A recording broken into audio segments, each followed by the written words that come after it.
پونچھ میں LOC پر واقع علاقے مسلسل پاکستان کی گولہ کا نشانہ بن رہے ہیں۔ ایک ہفتے کے دوران پاکستانی فوج نے LOC کے مختلف مقامات پر فوجی چوکیوں اور رہائشی علاقوں کو نشانہ بنایا ہے۔ آج صبح بھی پاکستانی فوج نے کھڑی کرمارا میں موٹار حملے کیے۔ اس کے ساتھ ہی لوگ خوف کے عالم میں محفوظ مقامات پر منتقل ہوئے۔ پاکستانی موٹار شل رہائشی مکانات پر گرے اور بعض جگہ فصل کو بھی نقصان پہنچا ہے۔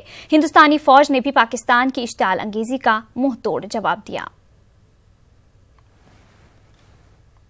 زبردست فائرنگ ہوئی ہے اور صبح سے لے کر یعنی ایک ہفتہ ہو چکا ہے اس فائرنگ کو لگاتار پاکستان والے فائرنگ کر رہے ہیں اور وہ سول آبادی کو زیادہ نشانہ ٹارگیٹ بنا رہے ہیں۔ اس لیے ہمارا یہاں بڑا مشکل ہو چکا ہے باہر نکلنا اور ہمارے بچوں کے لیے یہ ہمیں بہت بڑا خطرہ ہے۔ ہم سوچتے ہیں کہ گورنمنٹ کو جلد سے جلد۔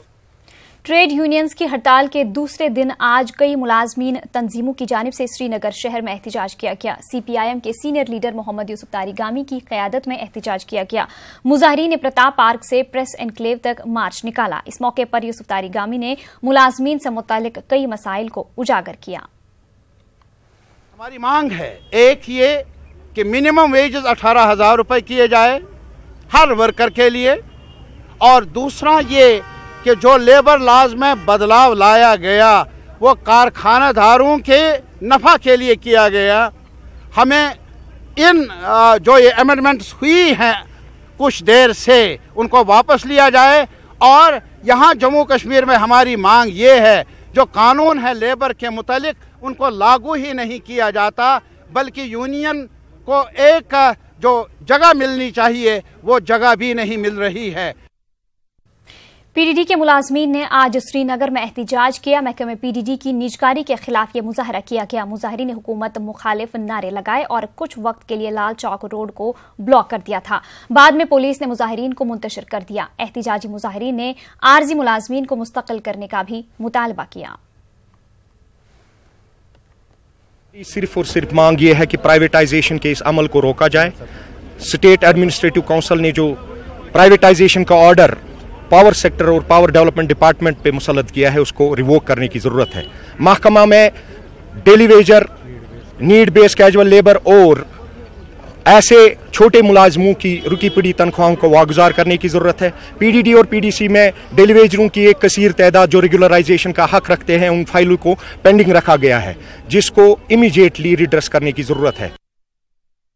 جموں کشمیر کے پہلے IAS ٹاپر شاہ فیصل نے انڈین ایڈمنسٹریٹو سروس سے استعفیٰ دے دیا ہے۔ شاہ فیصل اب سیاست میں قدم رکھنے جا رہے ہیں۔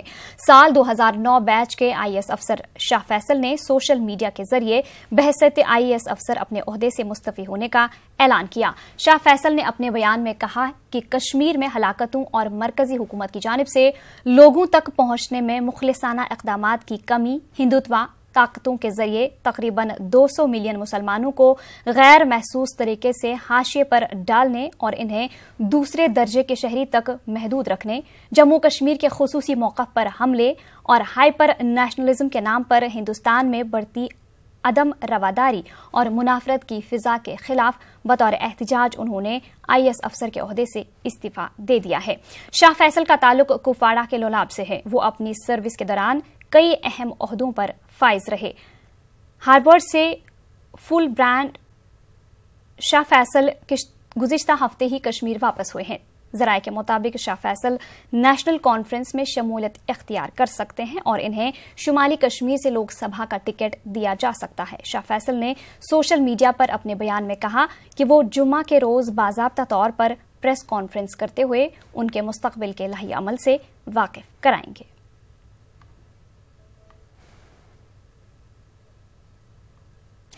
PDP صدر محبوبہ مفتی کے کوڑا کرکٹ کے بیان پر بشارت بخاری نے رد عمل ظاہر کیا ہے۔ بخاری نے کہا کہ وہ بہتر انسان بننے کی کوشش کریں گے۔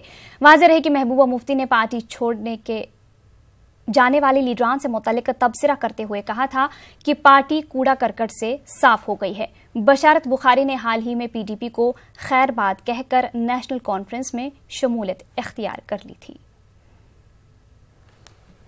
میں نے پڑھا وہ بیان اور مجھے اپنا ایک بیان یاد آیا جو میں نے جس دن میں نے نیشنل کانفرنس جوائن کیا، اور اس دن میں نے آپ ہی کی چینل سے شاید بات کی اور باقیوں سے بھی جو وہاں پہ پریس بریفنگ ہوئی۔